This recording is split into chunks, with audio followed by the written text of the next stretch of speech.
Hoy es lunes santo y para comenzar este ratito de oración os pido que cerremos los ojos y vamos a hacer 3 inspiraciones profundas, intentando centrarnos, olvidar un poco las preocupaciones de estos días y pidiéndole al Señor un corazón abierto para escuchar su palabra.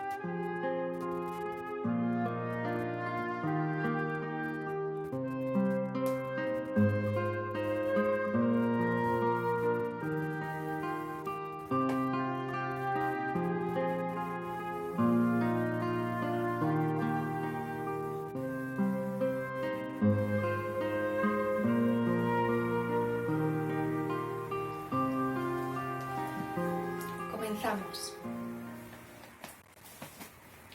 Del Evangelio según San Juan. La unción de Betania. 6 días antes de la Pascua, Jesús fue a Betania, donde estaba Lázaro, a quien Jesús había resucitado entre los muertos. Allí le prepararon una cena. Marta servía, y Lázaro era uno de los que estaban con él en la mesa.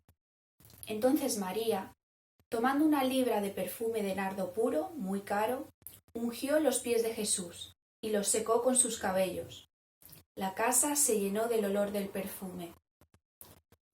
Comentó Judas Iscariote, uno de los discípulos, el que lo había de entregar: ¿por qué no se ha vendido este perfume por 300 denarios y se ha dado a los pobres? Pero no decía esto porque le preocuparan los pobres, sino porque era ladrón, y como no tenía la bolsa, se llevaba lo que echaban en ella. Jesús dijo: déjala, que lo guarde para el día de mi sepultura. Porque pobres siempre tendréis con vosotros, pero a mí no siempre me tendréis. Gran número de judíos supieron que Jesús estaba allí y fueron, no solo por Jesús, sino también por ver a Lázaro, a quien había resucitado de entre los muertos. Los sumos sacerdotes decidieron dar muerte también a Lázaro, porque a causa de él muchos judíos se les iban y creían en Jesús.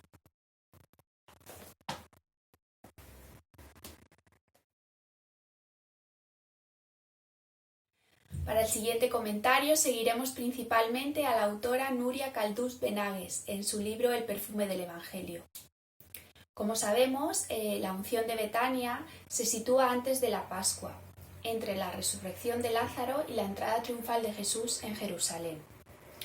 Con ello, el evangelista nos quiere orientar toda nuestra atención hacia el gran misterio pascual que tendrá lugar con la muerte de Jesús. En este relato bíblico encontramos 3 figuras principales: Jesús, María y Judas. Vamos a fijarnos en cada uno de los personajes. En primer lugar, nos vamos a fijar en María, en la figura femenina. María irrumpe en el relato sin previa presentación. No habla con nadie y ni siquiera con Jesús habla. Su gesto es su palabra, ¿no? Su gesto es la palabra más elocuente que tiene. Su acción no queda inadvertida para el resto de los comensales, ¿no? Genera sorpresa, provoca en ella diversas reacciones. El evangelista solo nos comenta la reacción de Judas, que luego la veremos. El evangelista lo que describe de María es la acción que hace. Tomó una libra de perfume de nardo caro y ungió los pies de Jesús y luego los secó con sus cabellos. Limita e introduce la observación final que la casa quedó llena de ese perfume, ¿no? Nos imaginamos como todo se llena de ese perfume.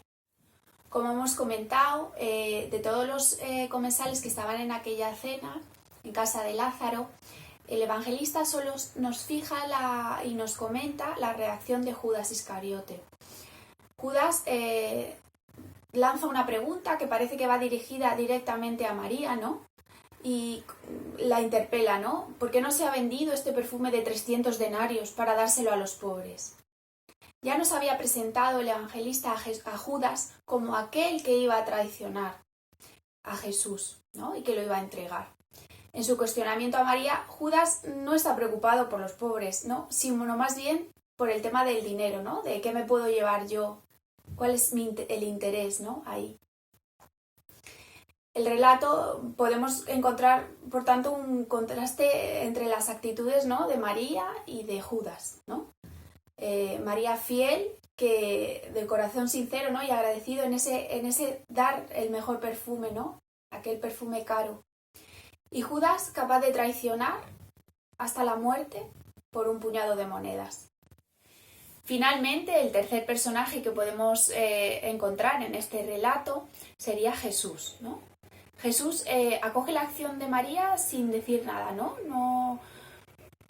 El evangelista no nos muestra que después de que le ungiera los pies, le secara, no hay una reacción de Jesús, ¿no? Solo Jesús interviene ante el cuestionamiento de Judas, ¿no?, que interpela el gesto de María, ¿no? Y lanza a Jesús: déjala, lo tenía guardado para el día de mi sepultura. Núria Caldús, aquí la autora, nos dice que Jesús aquí estaría relacionando esta unción con su propia muerte. La autora nos dice ahora que nos fijemos más detenidamente en los tres gestos que hizo María, ¿no?, con Jesús. Tomó el perfume de nardo, ungió los pies de Jesús y luego los secó con sus cabellos, ¿no? Exactamente nos dice así: entonces María, tomando una libra de perfume nardo puro, muy caro, ungió los pies de Jesús y los secó con sus cabellos. La casa se llenó del olor del perfume. En primer lugar, la primera acción, ¿no?, María toma ese perfume. Nos dice el evangelista que era una libra de perfume de nardo, muy caro, ¿no?, puro. Una libra, aproximadamente, haciendo la equivalencia ahora, equivaldría como a 327 gramos aproximadamente, ¿no?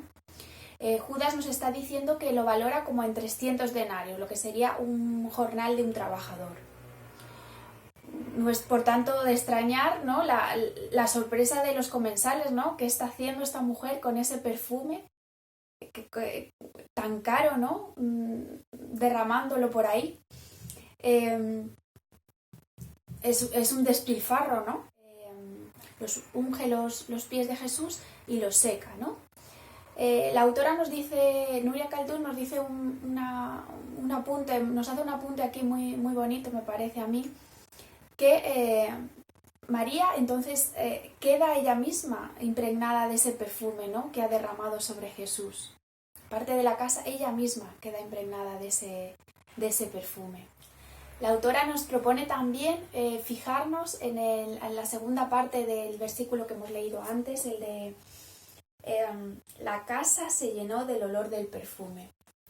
Para Núria Caldús, la casa y la fragancia del perfume se convierten ahora en símbolos que trascienden el significado literal del término, ¿no? La casa ya no sería la vivienda familiar de Lázaro, ¿no?, esa estructura, simplemente una vivienda, sino que sería la casa espiritual, ¿no?, la comunidad de creyentes donde el Hijo de Cristo resucitado está siempre presente. Y esa casa está siempre llena de ese perfume de nardo, que es la fragancia de Jesús, y como hemos dicho antes, también se ha convertido en la fragancia de María por su gesto, ¿no?, de generosidad y de amor. Este perfume, ¿no?, esta fragancia no puede ser ignorada. Es como, yo me imagino como cuando entro a una casa con un perfume característico, ¿no?, te inunda, no la puedes ignorar, te impregna, ¿no? Pues esto sería, este símil, ¿no?, este símbolo sería lo mismo.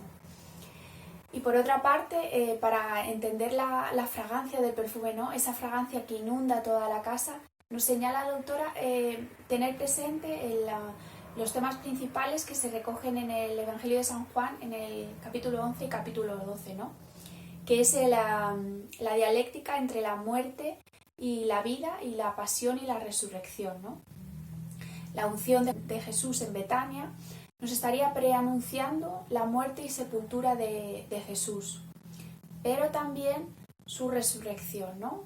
Esa esa unción con un perfume caro, como se ungían a las personas que fallecían, ¿no? Como se ungió a Jesús, pero también ese perfume que es vida, ¿no? Que inunda la casa, ¿no? Ese nardo que simboliza también como la vida, ¿no?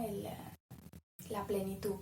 Finalmente, y como preguntas para reflexión de este día y con este relato bíblico, os propongo dos cuestiones.